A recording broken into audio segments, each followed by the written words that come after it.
serving up a warm dish of the Triad's culinary fare, here's your weekly helping of food, news, and views. This is The Man Who Ate the Town.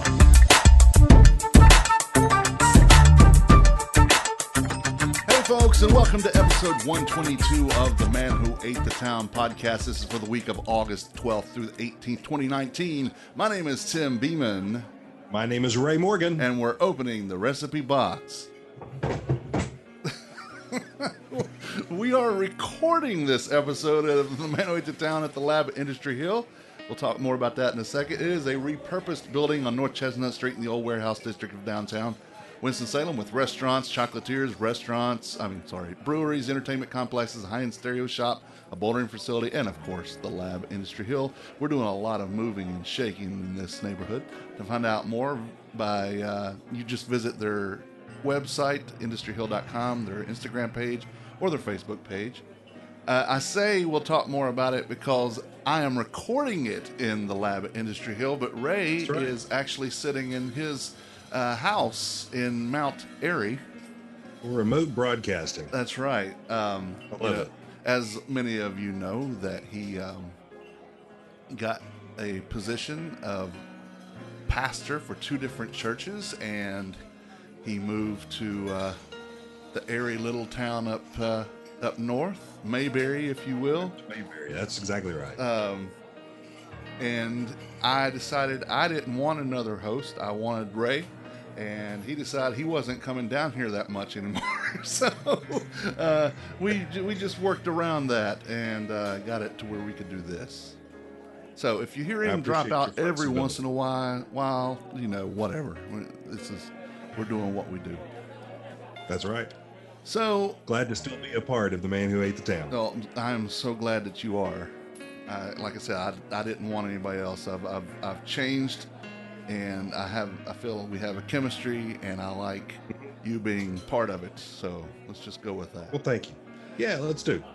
So what's coming up this week? Well, Little Richard's Bar and Q opened in the old 5 Points Big Shot spot, and I really don't give a crap about it.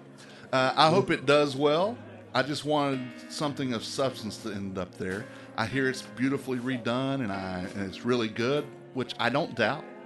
I just don't care. We have enough barbecue places, and another one taking this prime spot is, in my thoughts anyway, ridiculous. Why not put one in the old Hutch and Harris sidebar while we're at it? Will I go there? Probably. Don't say that. No, don't say it, because then you're speaking it. Speaking it into existence. Do not call it into existence.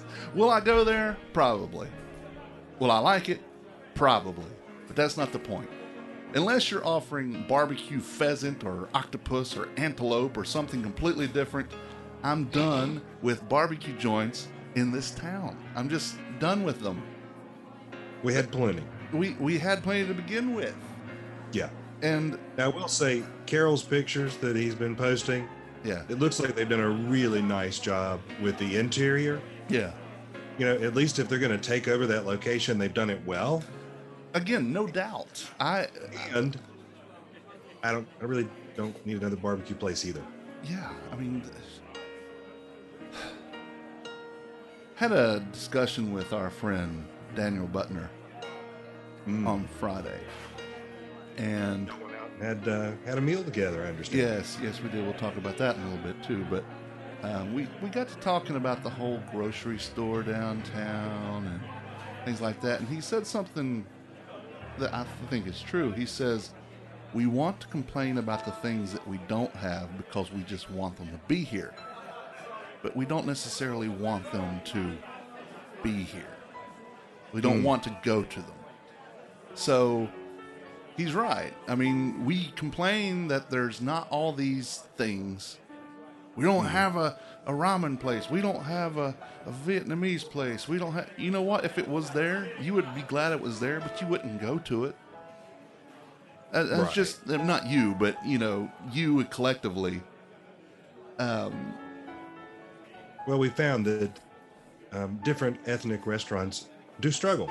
Yeah. If it's more of a niche market. Yeah. You know, to call Chinese an ethnic, that doesn't quite fit.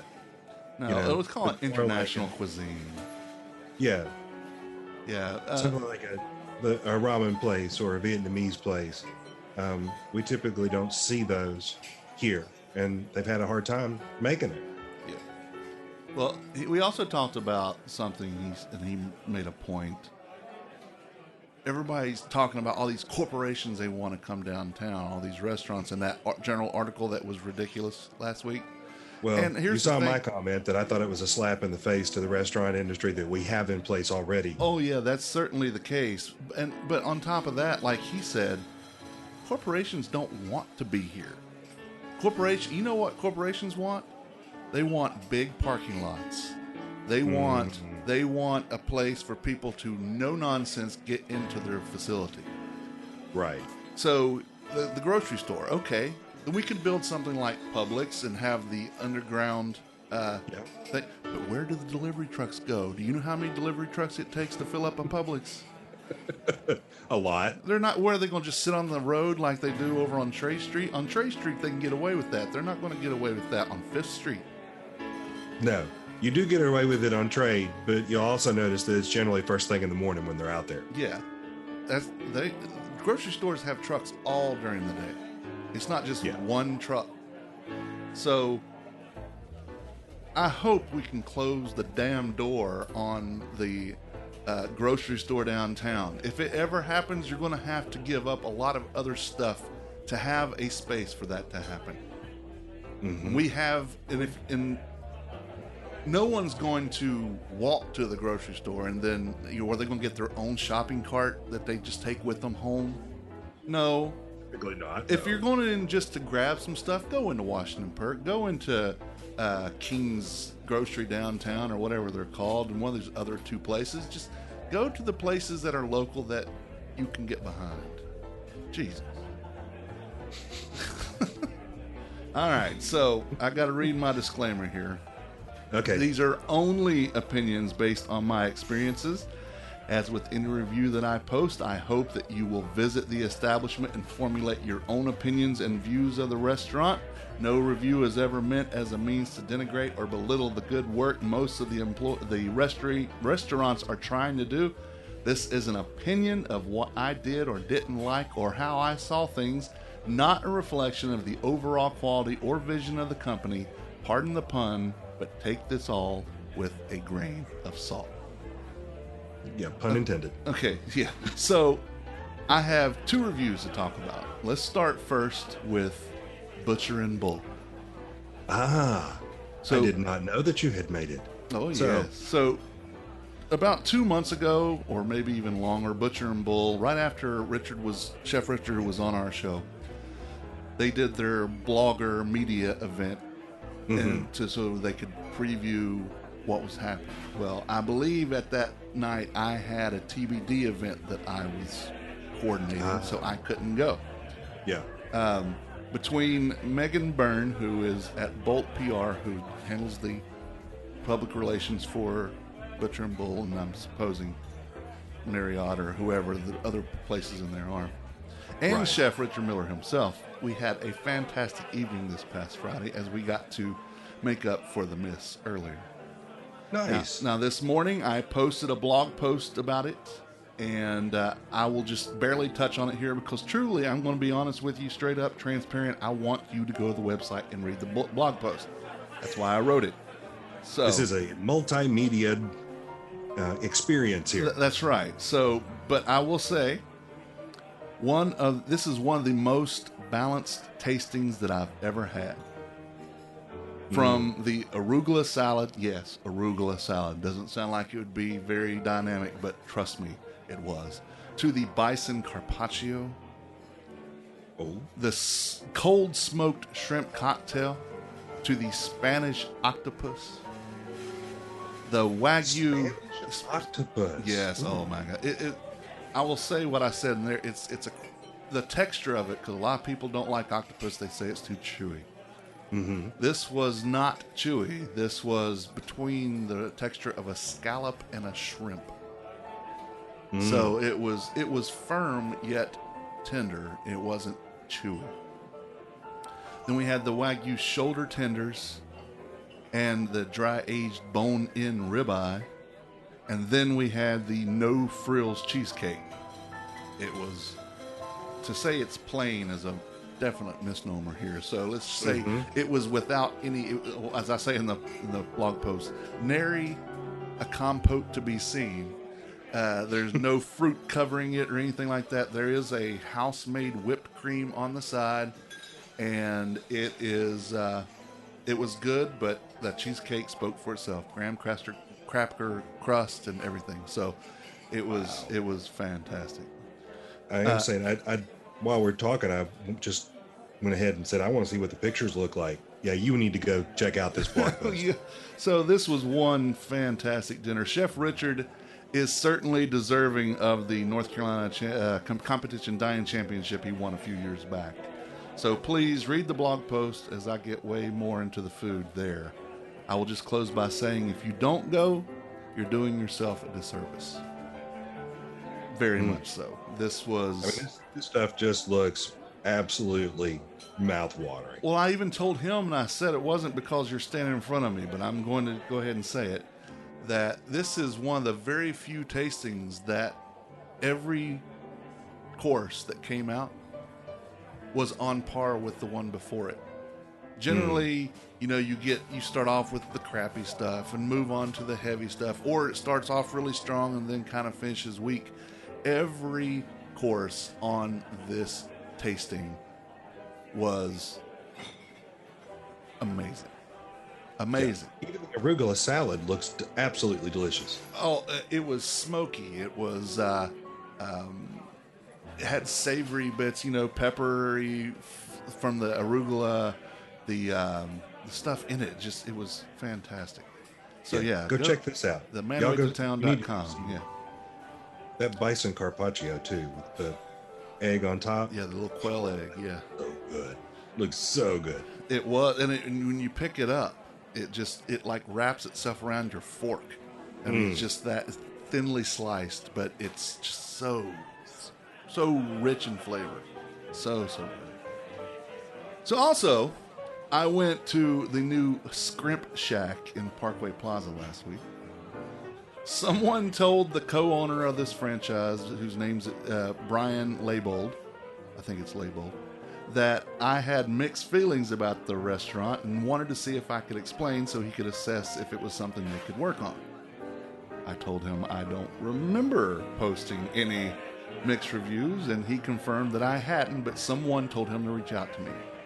So I don't know where those mixed reviews came from, but I will talk about it now.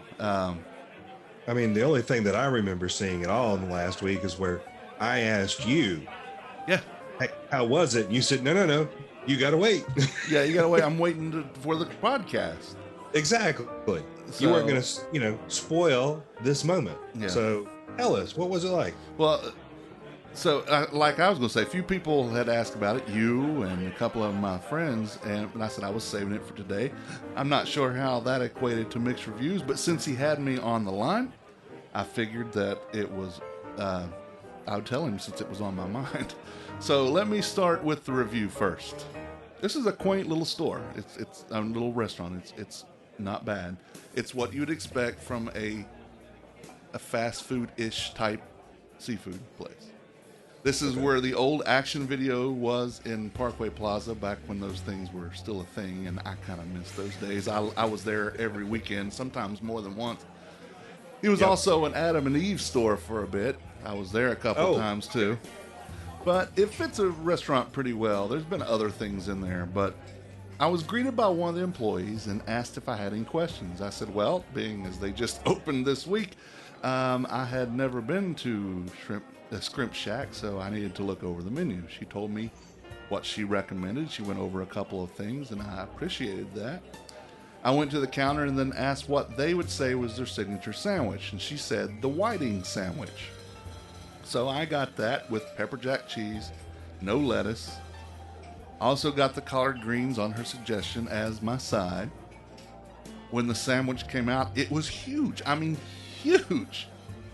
2 hunking pieces of whiting on a bun with a cold slice of cheese that covered the tomato that was just like pushed into the bun.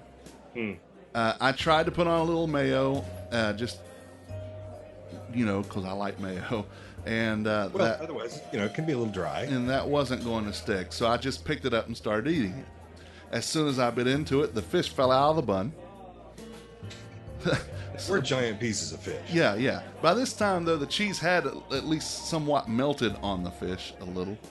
I tried to pick it back or put it back together, but that was a definite no-go. So I ended up just using the supplied tartar sauce that they gave me to put on the fish and eat that with a fork, eventually just leaving the bun alone completely.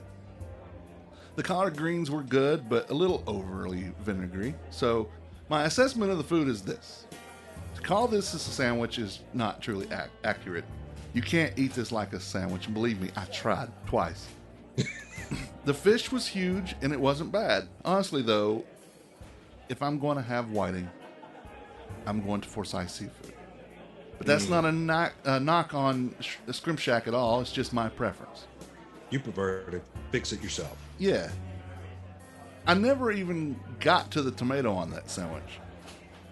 And barely even knew if I got to the cheese because it was, it was so hot that I couldn't really taste it. So the place is brand new, and I understand that.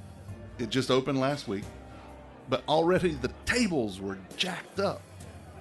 The first really? table I sat at by the window was so wobbly it felt like I was going to collapse it just by putting any weight on it. I almost spilled my unsweetened tea just putting it on the table. Ooh. So I moved to the next one. I went to move it with my foot and it was stuck to the floor. I had to put a little more pressure on it than I thought I would, and then I did spill my tea all over the floor, the table, and my phone. The employee had come that had greeted me came to clean up after me. I chose the next table, and that one was stable. But I looked around the restaurant. That was the Goldilocks table. Yeah, I looked around the table, and several of them were slanted, so slanted. In fact, you could probably run a model race car race on them. Brian did tell me that he appreciated my take and that the table parts were on their way to fix them. I also explained that I understood this was their opening week and a lot of kinks need to be worked out. I wasn't bashing them for any of that. I wasn't actually giving them a negative review. I was just saying what I thought when the time came. I really just stopped in because I was passing by and saw that it was open. I didn't know anything about it, but wanted to explore more. I want to go back and try their shrimp, or as they call it, scrimp po' boy. And Brian told me that sandwich is their actual bread and butter, the specialty of the house, I guess. And that I would be blown away when I had it. And I hope so. This is a chain with most of its locations in Virginia, but they're moving down this direction with a few locations in Raleigh and Charlotte. I'm always going to go over chains, but I think this place may have a chance if they can straighten the curves a little. Again, for my seafood, especially my fried seafood needs, I'm personally going to go to Forsyth Seafood. But as I say, try it for yourself and tell me what you think. I would love to hear the listeners' reviews. You can disagree with me. You can say, hey, they fixed this. You can say you're a dumbass. I don't care. Just... You can say that in general, but that'd be a little bit. Yeah. So, but truly, thank you, Brian, for reaching out to me, even though I didn't know that I had given you reason to. But I told him, send me a friend request, and he did, and now we're friends on Facebook. So hopefully he reads this. It'd be great this. to have him come in and talk about, what's going on there. Yeah. So I don't know where he's based. He may be somewhere else. But he said he's one of the co-proprietors of this location. So I don't know. And someone had asked if it was African-American owned. And he is not African-American, but the co-owner with him is. The staff is almost entirely African-American. And someone said, why did that matter? And I said, well, it matters because this is showing diversity and that they're employing everybody. I mean, I'm sure if the right white person goes in there, they'll hire the right white person. It doesn't matter. And I kind of got annoyed at that. And then someone says, well, you should have said it. You were part owner on when you mentioned this. And he's like, did I not tell you? Because someone asked and he said yes. Now, he didn't include it in the initial thing. He just showed a picture, my picture being one of them, on the, and with no credit, by the way. But he showed the pictures on the post, and someone called him, and I won't mention her name, but she's a prominent blogger around here who's always stirring up some crap. So we'll just go with that. I think truly that this place has a chance if they can straighten out, like I said, straighten out those curves. It's not someplace that I personally would go a lot, but I don't go to Forsyth Seafood a lot either. And it's not because I don't like it, it's because that's just not what I eat normally. Right. So again, I want to go back and have that scrimp po' boy because I like a good po' boy sandwich. And if that's their... Sounds good. If there's special sauce on it. Yeah, if that's their bread and butter, then I need to have the bread and butter, and maybe my entire thought process would change on it.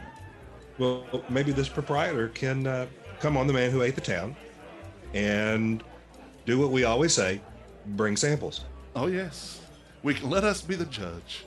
We would love to talk about it live and in color. Yes. Not black and white, but in color. All right, so it makes me wonder if the tables were even brand new tables, or if he was trying to just get some used ones to get started. I'm not sure. He, like you said, he did say that he understood that was a problem, and they were fixing that this week. I just would have, if it were me, I would have kept those tables out of the picture until they were ready to go. But, then again, it's not my money that I'm sitting here trying to open this restaurant with. So, well, there could be reasons for whatever. Do you feel like this is more of a takeout joint or a sit down? I believe it could be more of a takeout place. There is a little, I won't say patio seating, but there's a couple of, wire tables, wrought iron wire tables sitting on the sidewalk out in front of the shopping center. So I think it would be a good takeout place. But and maybe that was his thought process as well. Yeah, it could be. Like I said, I don't know all the ins and outs on that. It wasn't my money that was driving to open that place. So, they could have just said, it's now or never. And I wish them all the luck in the world. I think they have a chance. So cool. So go try it and tell me what you think. The hot dog tasting trolley tour is now going to be on Saturday, October the 5th at 10 a.m. That'd be great. Yeah, and full action going on with the hot dogs. Be good timing. Yep, and the promo code capital MAN5 is still valid, and you can get MAN5, and you can get your tickets by following the link in the show notes that I'm going to include on the website. And you must type it in that way. It must be typed in as MAN5. Yes. You can't just type MAN5. Right. Well, maybe you can. I don't know. But I'm going to say that capital MAN5 is the way. Yeah. But you have to say it that way when you're typing it. Oh, yeah. You have to hold your tongue right, too. Yeah. Like when you're writing, you got to... MAN5. Yeah. It's got to get way down there. MAN5. So, according to listener and street team member John Phillips, and confirmed by the Facebook page, Abbott's Frozen Custard will be opening in Clemens on Saturday, August the 25th. And from what I can tell, the village is excited. The picture that they have on there shows Abbott's Frozen Custard from a long, long time ago. So I don't know, again, what the deal is with that. I need to talk with them. I haven't heard from them. So we're still waiting, but they are going to open Saturday, August 24th. Cool. Yay. I love a good frozen custard. The Habit Burger is going to open in Clemens as well. The Habit Burger is a smash burger chain based out of the Bay Area of California. In fact, when I went to their website, I counted over 40 locations in the Bay Area alone. Wow. before I even scrolled out of that region, I'm like, I can't count any further than that. It's hurting my head. So it's growing fast. I love the pictures that they've been posting, and that I've seen. I really want to try it, but it won't be included on the Summer of Burgers because it's not local. Oh, yeah, that's Yeah. true. You did make that as kind of a qualifier there. I did. I'm still struggling with the Bad Daddies, whether to count it or not. And I don't know that it would end up in the top 10 anyway. But if it doesn't, it's not necessarily because it wasn't good enough. It might be that I changed my mind and decide that it didn't count. We'll see when the time comes. Okay. Speaking of the Summer of Burgers, I have a tour update. Oh, My- SOB tour. Yes, our pal Jeff Davids sponsored my trip to Small Batch on Thursday, where I had the morning after burger, and that was fan-frickin-tastic. I'll say it looked really good, but you wouldn't really give us a whole lot of information. So, You know how all right, I am about now you that. got to give. Yeah, it was good. That's all I'm going to give you now. It was fried egg on top of grilled onions and a great burger with pepper jack cheese. Without asking you where that would rank in the Summer of Burger tours, if you walked in there again, would you order that burger again? Well, I've had that burger before, so that's the one I chose on this one. It was between that one and the Smoke Batch, which has, pork belly and stuff on it. You know how I am about pork belly, so I went with this one, and this one was one of the two burgers that they had on the menu when they didn't have the burger side, the restaurant side of the brewery. Oh, okay. When they were just doing burgers in the little kitchen behind the bar. So So this is kind of a signature burger for them. Yeah, It's been kinda. with them since they started. yeah, it's been around since before they've been around, if that makes any sense. Yeah. So that was Thursday afternoon. I found myself with not a whole lot to do and nowhere to go, so I went to one of the further reaching locations Thursday night to have another burger, because I knew that the reason I wasn't getting there was that it is out in the middle of BFE, or as our friend Paul Jones calls it, the dead zone, which is the intersection of Robin Hood Road and Meadowlark. And It's So- not that far out. it's pretty far out when you don't like driving. And I was downtown, so I'm like, well, let me see. Do I just go down Renolda to Robin Hood and Robin Hood all the way there? Yes, I did. And that was about a 20-minute drive. So that's a long way for me to go for a burger. Yeah. But I will say I would go back again. Where did you go? Social Southern Kitchen. Ah. It's it's right across the street from its sister restaurant, Stoked, and they say that Stoked's burger is just as good as this. And I will say, the Social Southern Kitchen burger was filet meat, ribeye meat, strip meat, and ground chuck all into one burger. Oh, so they went high end. They went high end. Was it worth it? I would say yes. Okay. Does it I was rank curious. top 5 or top 10? You'll have to wait to see. I was gonna say, no point in even asking the question. Nope. Asked and answered repeatedly. Yeah, and Good this was their classic burger. So it was good enough for me to. This was Thursday night. I recommended it to our friend Paul Jones, who is also one of the beer dads in our TBD group. So he's TBD with me 2 times, the Best Damn Referral Group and the beer dads. TBD squared. Yes, and I recommended it. So Saturday we had a big get together with our the Beer Dads family, and before this was after dinner stuff, so we didn't have to worry about that. And Paul and his wife and son went to there as well. They live closer than I do to it. They live off of Robin Hood, or actually off of Peacehaven, so it didn't take much to get there for them. No, But much more convenient. But he was talking about it that night. He was talking about it and showing pictures, and yeah, it was good. Then on Friday, our pal Daniel Butner sponsored my burger at Finnegan's Wake.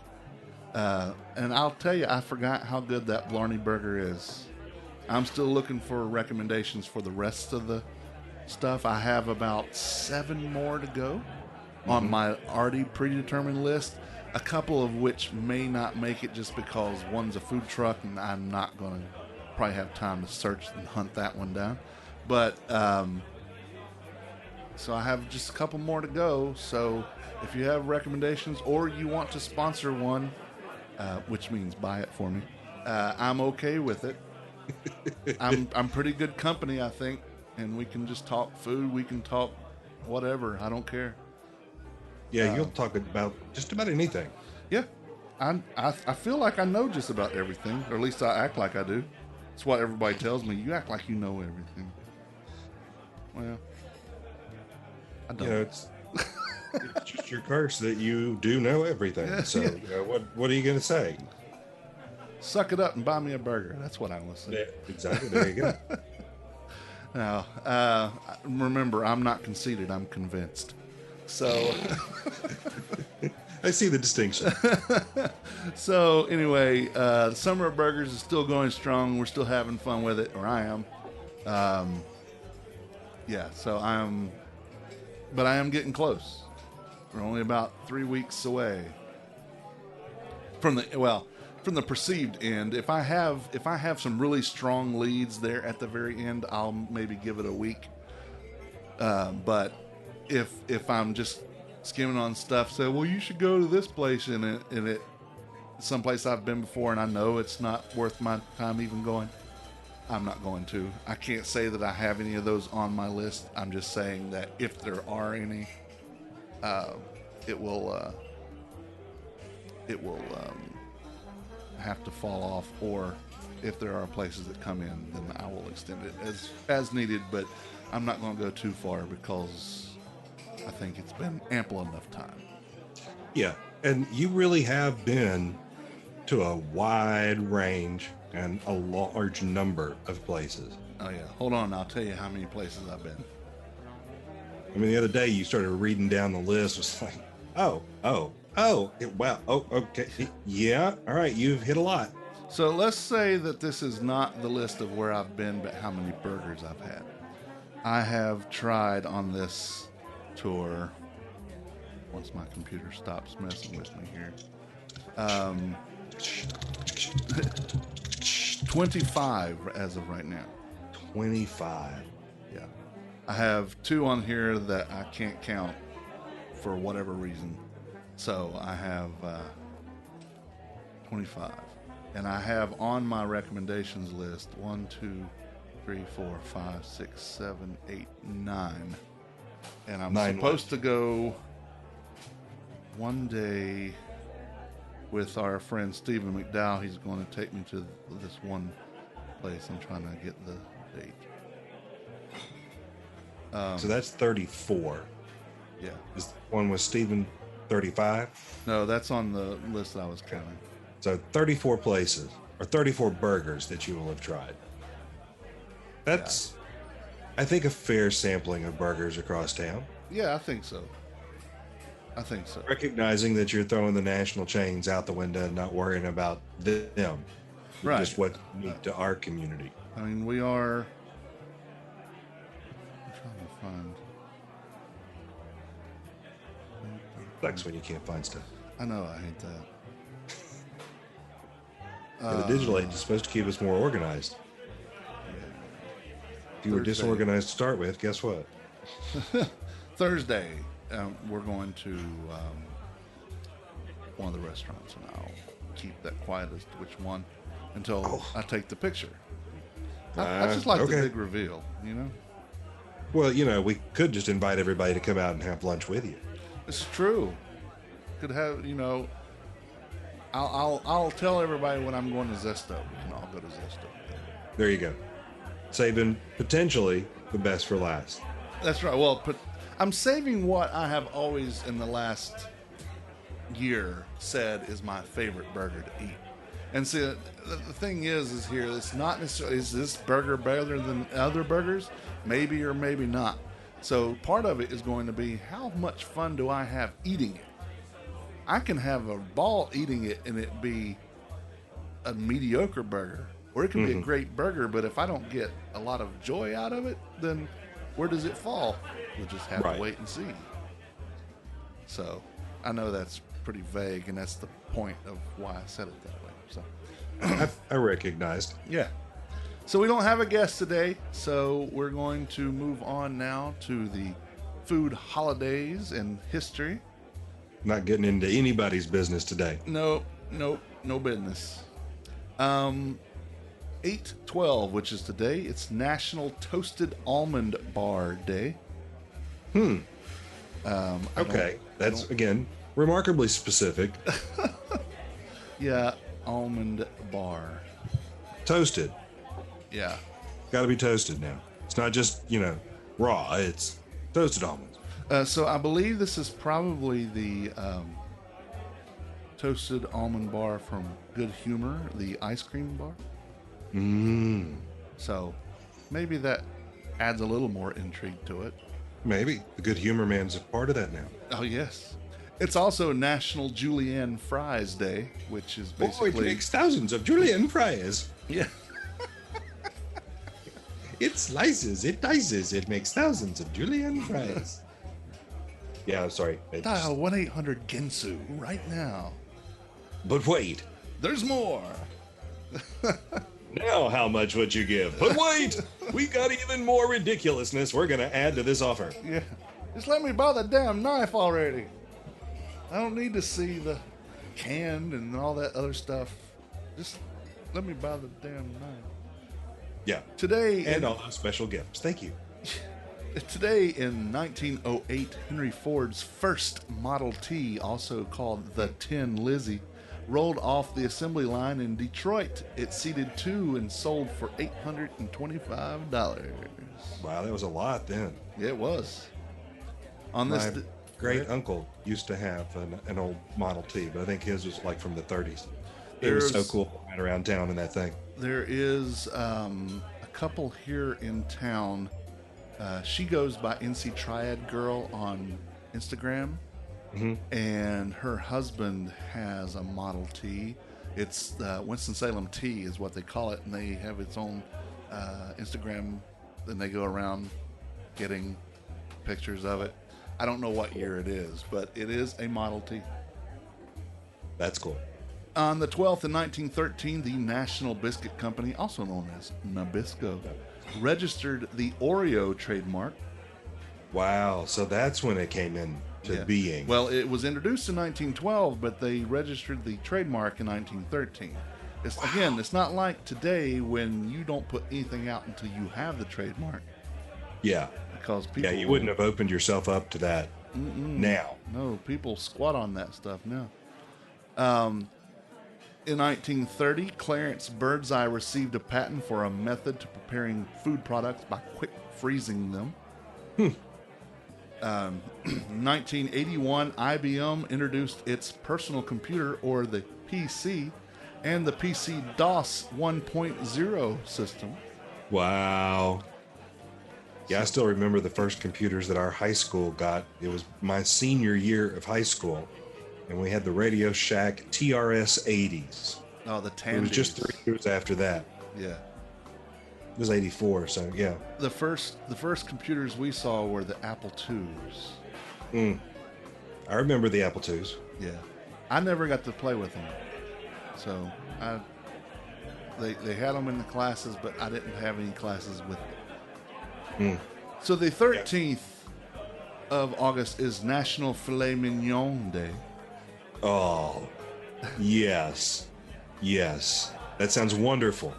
O. Henry, the pen name of William Sidney Porter, from Greensboro, by the way, was the first to use the term filet mignon in his book, The 4 Million, in 1906. A French derivative, it means small or dainty fillet, and a fillet equals boneless meat, and mignon means small or dainty.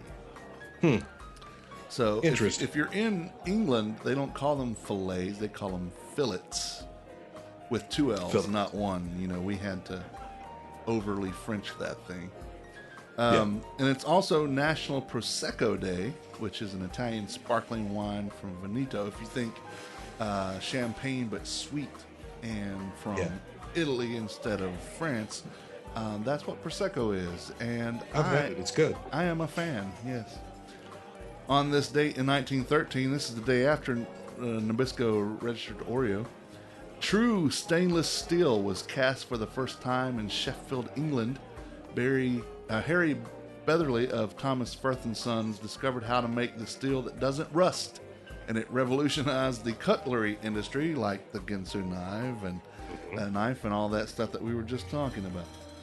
And I didn't even know that was coming up. I swear that was all coincidental. That's true. You see, I was channeling you. Yeah. In 1957, Noda Shayu Company Limited registered the Kikkoman trademark for soy sauce. Again, this was 1957, but it was first used in 1885. You know, we might want to register it just because. Okay. Have we done that yet? No? All right. Well, put that on next year's agenda. Maybe we'll look at it then. Yeah. Given what I have seen in the last 30 years, it just shocks me to think that it took us that long to do things like that. Oh, yeah. On the 14th in August, it's National Creamsicle Day. I am a fan. I don't know that like it needs a day, but I like it. I haven't had one in a very long time, but I always liked them. I hadn't either. In 1765, a crowd in Boston gathered under a large elm tree to protest the Stamp Act, passed by the British Parliament. The act imposed a tax on all paper items in the American colonies by requiring a special stamp. The Liberty Tree became a rallying point for resistance to British rule over the American colonies. So this was, 11 years before the Declaration of Independence happened sometime around July 4th. It wasn't actually on July 4th, but that's what we go with. I guess saying the 6th of July doesn't sound as cool as the 4th of July. Right. Well, now, I mean, now. if we'd had 200 years of talking about the 6th of July, then it would 6th that's cool. Yeah, that's true. In 1888, Oliver B. Schallenberger of Rochester, Pennsylvania, received a U.S. patent for the electric meter to measure how much electricity was being used. Thanks so much, Mr. Oliver Schallenberger, for us getting our Thanks for power creating bill. a way for us to be gouged. Fleecing right there. In 1897, a record sturgeon was caught at 1,387 pounds in the Fraser River, wherever that is. But that's a lot of caviar right there. 1,387, 1,387. The Fraser River, wouldn't that be near Seattle? Got egg in my face. Okay. In 1956, the trademark Chock Full of Nuts, the Heavenly Coffee, was registered by the Federal Nut Company. I remember seeing Chock Full of Nuts, but I never tasted it that I know of. I don't think I ever have either. I know exactly what you're talking about. I see it on the shelves. Yeah, But I don't think I've ever had It has a very plain logo. It's just it's just a font basically that, or typeset back then. They didn't have fonts, but yeah. Yeah, nothing fancy about it at all. Very, very basic. Yep. Not a creative kind of company. And it came from a chain of New York coffee shops. And its unusual name derives from the 18 nut shops that founder William Black established under that banner in the beginning of 1926. So, Just before the Great Depression. Yep. On the 15th of August, it's National Lemon Meringue Pie Day. I like lemon meringue pie. Lots of I whipped cream. Yeah, I like pretty much lemon everything. Except Joy Liquid. That was not good. Whenever I got... Joy. Yeah, whenever I once called my mom stupid, she washed my mouth out and she didn't have soap, so she used Joy Liquid. That still... I can still taste that. And just see me telling her to stop and bubbles come up. Whenever time I was Mom, and stop up.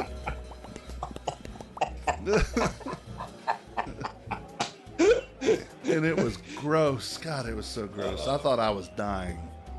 So is it punishment or entertainment? Oh, it was punishment. It was certainly because I called her stupid. Well, but for your mom, and for her, that's it might have been entertainment.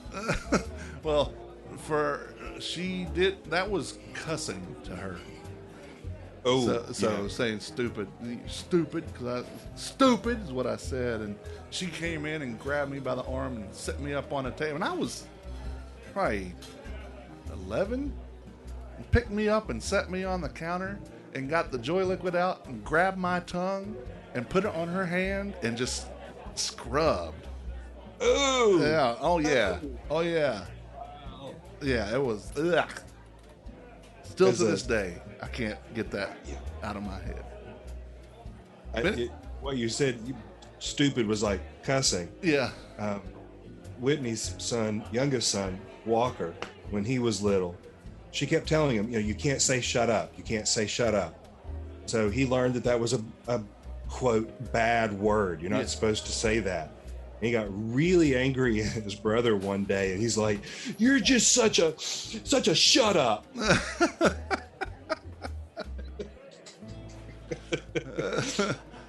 Because that's bad.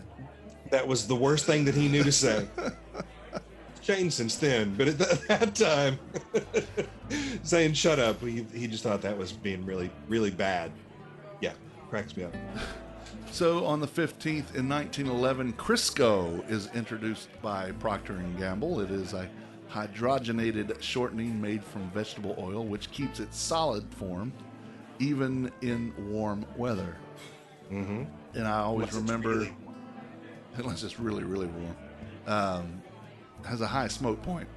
I remember, the thing I remember most about Crisco is Loretta Lynn peddling it for her fried chicken recipe. The commercial, the commercial was that. Yeah, I remember those. All right, so on the 15th, which is what day? That's Thursday. It will be the 50th anniversary of the start of the 3-day Woodstock Festival and Arts Fair, which began on a dairy farm in upstate New York in 1969. If you were there and you don't remember it, then you're probably like a lot of people. The brown acid. Stay away from the brown acid. In 2009, in Detroit, Michigan, GourmetGiftBaskets.com set a new record for the world's largest cupcake at 1,224 pounds. Wow. I don't know how big it was. It was just 1,224 in pounds. So over half a ton. Yeah. That's just bizarre. Wow. I wonder if it was any good. I don't know. How did they get it done in the middle? Exactly. And what did they bake it in? Yeah, what oven is that big? I don't know. I need to look into that. Yeah, then get back to us and tell us how do you do that here in Winston and maybe do an even bigger one. Get Brittany on it. I think that would be cool. All right, so the 16th, the day that Elvis died. Mm-hmm. So in 1977, Elvis died on that day. But this is a day I'm sure you can get behind, Ray. Okay, tell me. It's both National Bratwurst Day and National Rum Day. Oh, yes. See, now we've got a great meal happening right there. Yeah. Get the brats and the rum, we're good to go. And then make some rum balls for dessert. How about that? Yes. Make sure we've soaked them extra long. Yes. And like I said, 1977, Elvis passed away. The king. The king. Don't lie, Like baby. Give me another manor and peanut butter sandwich. Like a Vermont. In 1889, on the 16th, Hanson Goodrich is granted a patent for the first modern stovetop coffee percolator. Huh. Interesting that it would be then. I would have thought it would have been even further back. Yeah, I would have too, but that's the date. On the 17th, this is more like a day for me because it's what, my last name is Beeman. It's National Honeybee Day. Oh, Per the Department of Agriculture's proclamation, it is National Honeybee Day. Stephanie calls me her honeybee. oh. I'll go with it. And truthfully, we need those honeybees. We certainly do. They once again, for the third year in a row, they've cut funding to honeybee research. And what they will find is when the honeybee is gone, so will a lot of our agriculture. Yeah, absolutely. It's not I just have a about number of honey. friends who keep bees. Yeah. The 17th is also National Vanilla Custard Day. Ooh. You like vanilla. I Chocolate do. custard, I'm happy with that. Yeah, I'm just. You are a chocolate fan. I am a chocolate eater. I just eat it whenever it's there. And I actively seek it out. yes, as does my wife. In 1807, on the 17th, Robert Fulton's first steamboat left on its inaugural voyage from New York City to Albany. That's 150 miles in 32 hours. It was the first commercially successful steamboat. It was named North River Steamboat. Frequently, but incorrectly, it's referred to as the Claremont. It wasn't. It was just the North River Steamboat. On the 18th of August, it's National Ice Cream Pie Day. Ooh. I don't know that I've had an ice cream pie. I've had an ice cream cake. Yeah. And sandwich. Yeah. Oh, yeah. Oh, yeah. But yeah, I don't know. But ice cream pie, that just sounds really good. It does, because it's pie and ice cream. It's ice cream. And, who doesn't love pie? That's true. I love pie. It's I also don't know that I love people who don't love pie. it's also National Pinot Noir Day. Ooh. A good Pinot Noir. Yeah, I like that. I'm more of a Malbec over the Pinot Noir, but in the Pinot Noir, that's the grape that they featured in Sideways, right? The movie Sideways with Paul Giamatti. And I don't know for sure, but I will take your word for it. I have think no it reason to doubt you. I think it was. You know everything. We talked about that already today. Oh yeah, this is true. I forgot that I knew that. You've forgotten more than most of us will ever know. That's so not true, but we'll go with it. On the 18th in 1587, Virginia Dare was born on Roanoke Island, North Carolina. She was the first English child born in the New World. However, Wow, there she is. However, when a ship with relief supplies returned 3 years later, the colony was abandoned and no trace of the colonists was ever found. Those are the lost colonists. Yep. Yeah. Croatoa, Krakatoa, whatever was it that they found written somewhere? I don't know. Yeah, something like that. The aliens got them. That's exactly what happened. And It's been documented. Yeah, I saw it online. Abraham Lincoln posted it. let's see.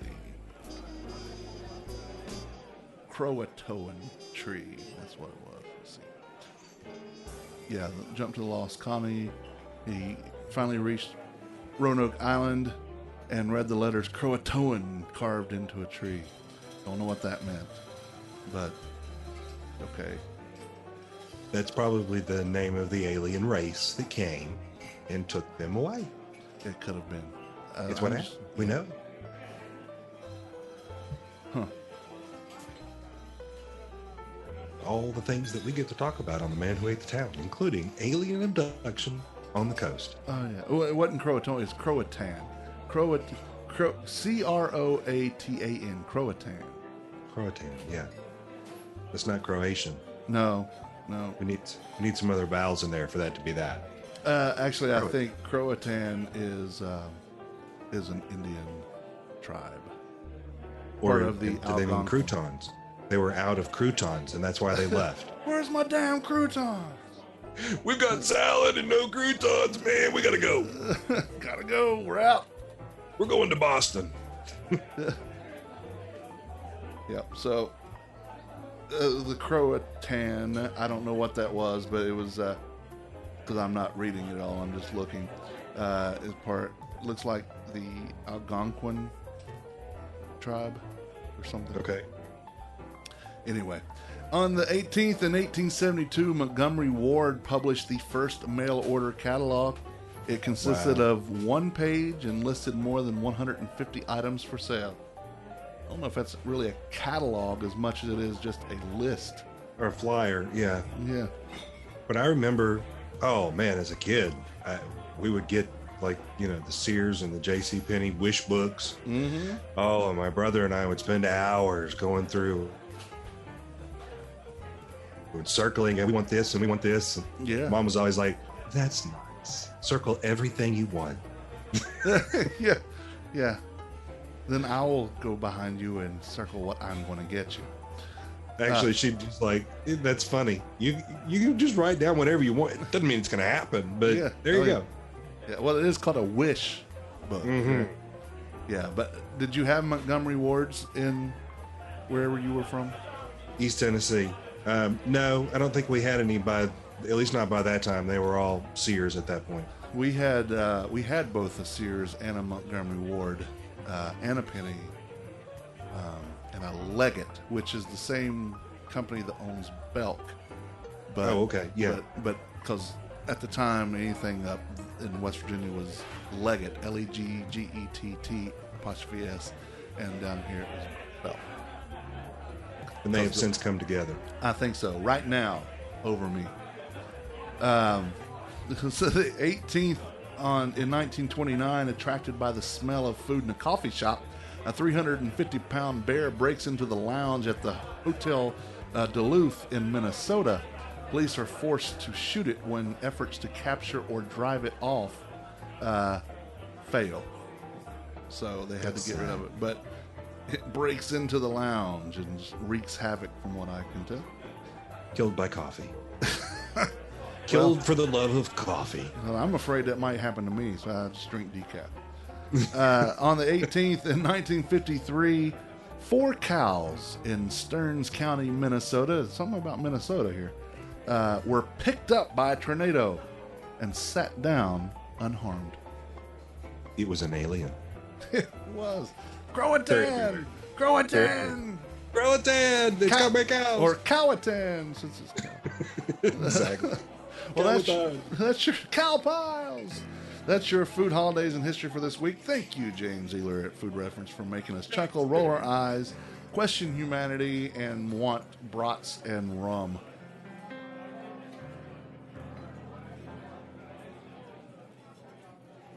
Are you there? I'm sorry. Say again? I said I was thanking James Ealer for making us chuckle, roll our eyes, and question humanity, and want brats and rum. Yeah, now. I'm going to have to go to the store now. Okay. I wasn't going to have brats for dinner, But now now you will. brat. Well, the Man Who Waits in Town podcast is part of the Less Desirables Podcast Network. Along with this podcast, you can listen to the Less Desirables, the Beer Dads, Fan Interference, Apartment 5B, and Beeswax Vinyl, and more. You can find all these podcasts and their latest episodes on our network website and directory, tldpodnetwork.com. You'll also find social media links for each one there as well. And we'd greatly appreciate if you visited our sponsors. Please do. Washington Perk and Provision Company, located 301 West 4th Street. You'll find a little bit of everything at the Perk. Local fruits and veggies, meat and dairy from local sources, Papa Doc's Bionic Tonic, Bingo Bango sodas made right here in Winston-Salem. Supposedly soon to be here in this building. Cool. Wolfie's Custard and more. Washington Perk is better than a convenience store, not quite a grocery store. On Facebook, they are Washington Perk, or on Instagram at WashingtonPerk_DTWS. And do not go in there and go, Man 5, and expect a discount. No, you won't get that. The Humblebee shop is located at 1003 Brookstown Avenue in the west end of downtown. You need to go to Instagram right now and look up the Humblebee shop. Brittany And then you're going to want to go. Did you see the geode cake that she posted this past weekend? I did not. Oh, man. I tried to stay Gorgeous. off. Absolutely gorgeous. Other than posting records, I stayed off social media this weekend. Well, good for you. I tried to anyway. Unusual for you, but good for you. Yeah. I did see that you posted like 47 albums that you listened to over the weekend. Yeah, because I didn't get to them all. Actually, last weekend and this weekend. Brittany is whipping up the batter on some delicious desserts, cakes, muffins, and pies, and all that stuff. It's regular, vegan, or gluten-free. Humblebee Shop wants to challenge your perception of scratch made and leave you with an experience you couldn't possibly forget. For more information, follow them on Facebook or Instagram, or visit the humblebeeshop.co. SHOPPE.co. And I will say, chances of us having a new sponsor within the next few weeks is very good. Oh, and then this is another teaser for all of you. All I can say is stay tuned. You know, if we're going to get a new sponsor, then I'm really thinking that, you know, we should like go and spend time there, I don't know, like together. Yeah, we should do that. Do a remote recording or something. That like would we be did cool. at Yamas. Yamas! So I will say it's not Yamas, but I would love if Yamas would sponsor this show. It would be wonderful. It would. So keep an eye on the blog and this podcast to find out more about the food news and happenings around town. If you have food news, you can send me an email if that's what you do, tim@themanwhoatethetown.com, or on Facebook, Instagram, or Twitter Instant Messengers. Like us on Facebook. On Twitter, we are Man Who Number 8 the Town. On Instagram, we are Man Who Ate the Town. My name is Tim. My name is Ray. And we're closing the recipe box. And until next time, thank you for reading and thank you for listening. Bon appetit. The views and opinions stated by me or any of my guests are solely those of ours and do not necessarily reflect the opinions of our hosting companies, distributors, enemies, friends, or relatives. This podcast is copyrighted and cannot be reproduced or distributed without express written consent of the Man Who Ate the Town, that's me, and Such Limited Inc. However, if you ask nicely, we'll probably let you.